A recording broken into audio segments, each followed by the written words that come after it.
Video 4 जून 2026 और आज हम बात करने वाले हैं ब्रायन ट्रेसी की बुक्स सबसे मुश्किल काम सबसे पहले का टॉपिक नंबर 8 उसमें दिया है कि टेक्नोलॉजी की वजह से अपना वक्त ना बर्बाद होने दें। टेक्नोलॉजी यानी कि मोबाइल हो गया, टीवी हो गया, कंप्यूटर हो गया, लैपटॉप हो गया, कोई भी इलेक्ट्रॉनिक गैजेट जिसमें हम रील्स देखने लगते हैं या कोई पिक्चर देखने लगते हैं जिसमें हम अपना सारा समय बर्बाद कर देते हैं। तो यहाँ पे लेखक ये बताते हैं, ब्रायन ट्रेसी बोलते हैं कि भैया कि सबसे प्रोडक्टिव समय कब का होता है, सुबह का होता है। जब हम 6 बजे उठते हैं तो कम से कम 10 बजे तक ना देखें, शाम को 6 के बाद का समय ना देखें। जब आप सुबह सुबह मोबाइल देख लेते हैं तो आपकी जो इम्पोर्टेंट दिनचर्या है उससे आपका ध्यान हट जाता है और आप सब बाकी सारी चीज़ों से डिस्ट्रैक्ट हो जाते हैं। जो आपकी योजना रहती है, जो आपका कार्य रहता है, आप बहुत सारी चीज़ें भूल जाते हैं। तो कोशिश करें कि टेक्नोलॉजी को उस दौरान बंद करके रखें और थोड़ा बात अपने लिए एक नियम बनाएं कि भैया मैं सुबह 10 बजे तक कोई मोबाइल नहीं देखूंगा। इसमें अब मैं अपने सारे ज़रूरी काम निपटाऊंगा, जिसमें शामिल होगा कि मुझे एक्सरसाइज करनी है, कि मुझे बुक रीडिंग करनी है या मुझे मेरे अपने प्लान पे काम करना है, तो वो सब चीज़ें मैं करूँगा। तो इससे ये होगा कि आप बहुत कॉन्फिडेंस फील करेंगे, आपके अंदर एक गज़ब का कॉन्फिडेंस रहेगा, एक गज़ब का आत्मसम्मान रहेगा और आप कुछ भी कर सकते हैं। ठीक है, तो अपने टाइम देखो, जीवन की सबसे मूल्यवान चीज़, सबसे वैल्यूबल चीज़ वो है समय। आपने 1 साल तक क्या रील्स देखी, क्या मूवीज़ देखी, आपको शायद आपको भी याद नहीं होगा। तो सब चलिए, और वो सेम आदमी ने कोई डिसिप्लिन फॉलो करके या तो बॉडी बनना थी वो बॉडी बन चुकी, या किसी को कुछ जॉब लेना थी वो ले लिया, किसी को कोई बिज़नेस सेटअप करना थी वो हो गया। देखो भैया, दर्द चला जाएगा, डिसिप्लिन चला जाएगा, लेकिन आपके पास सक्सेस रह जाएगी। ठीक है, 2-3 साल तक कहाँ बेड रेस्ट करके आपने क्या देखते रहे, किनको इम्प्रेस करते रहे, कोई फ़र्क पड़ रहा है क्या? आज पड़ रहा है क्या?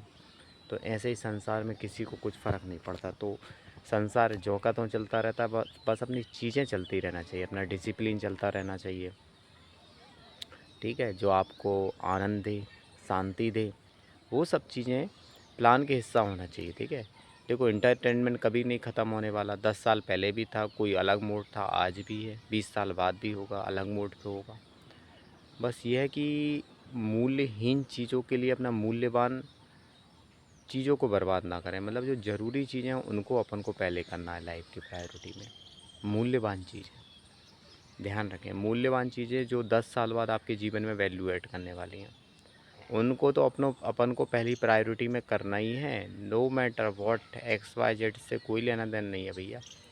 तो अपन वो काम करते चलें और अपना लाइफ का सबसे कीमती वक्त को अपन को बर्बाद नहीं करना है। टेक्नोलॉजी देखो किसने मना करा है, क्या चीज़ का शौक़ है देखो, लेकिन उसका ये देख लो भैया, इस ड्यूरेशन से इस ड्यूरेशन के बीच में मैं देखूँगा, बाकी एक्स वाई जेड ड्यूरेशन से मुझे कोई लेना देना नहीं है भाई। क्या वीडियो आती है, क्या चल रहा है, वो तो इश्यूज़ चलते रहेंगे, देश के अंदर भी इश्यूज़ चलते रहेंगे, फैमिली के अंदर भी इश्यूज़ चलते रहेंगे, अपने आसपास भी इश्यूज़ चलते रहेंगे, वो कभी ख़त्म नहीं होने वाले। आपके जीवन में भी परेशानियाँ चलती रहेंगी, कभी नहीं ख़त्म होने वाली।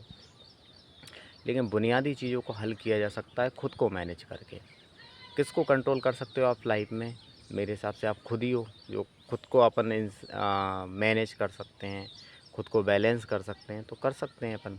ठीक है, तो अपने ऊपर भरपूर काम करें, जी जान लगा के काम करें, मेहनत से काम करें और किसी चीज़ की वजह से डिस्ट्रैक्ट ना हो। देखो हर चीज़ जीवन में, कोई भी चीज़ जीवन में परमानेंट नहीं है। आज ये है कल वो नहीं है, कल आज ये है तो परसों वो नहीं रहेगा।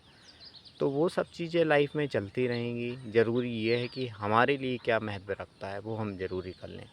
हमारे लिए क्या इम्पोर्टेंट रखता है एज़ अ ह्यूमन बीइंग, तो वो इंसान है वही, पृथ्वी में आए हैं, हम समाज के लोगों के बीच में रहते हैं, तो सक्सेस कहीं ना कहीं इम्पोर्टेंट रखती है, मनी इम्पोर्टेंट रखती है, हेल्थ मैटर करती है। तो इन सब बुनियादी चीज़ों को आप हल करें, इसके बाद बाकी सारी चीज़ों को किसने रोक के रखा है? जो करना है भैया करते रहें। ठीक है, और बाकी ऐसा बुक रीडिंग है, ये कंसिस्टेंसी का पार्ट होना चाहिए कि भैया मुझे एक्सरसाइज को टाइम देना है, मुझे बुक रीडिंग को टाइम देना है, मुझे सेल्फ के लिए कुछ टाइम देना है, मतलब देना है, no matter X Y Z. सब चीज़ें आएंगी जाएंगी। ठीक है, अपन को इन सब चीज़ों पे काम करना चाहिए। Thank you so much, you are doing great, thank you.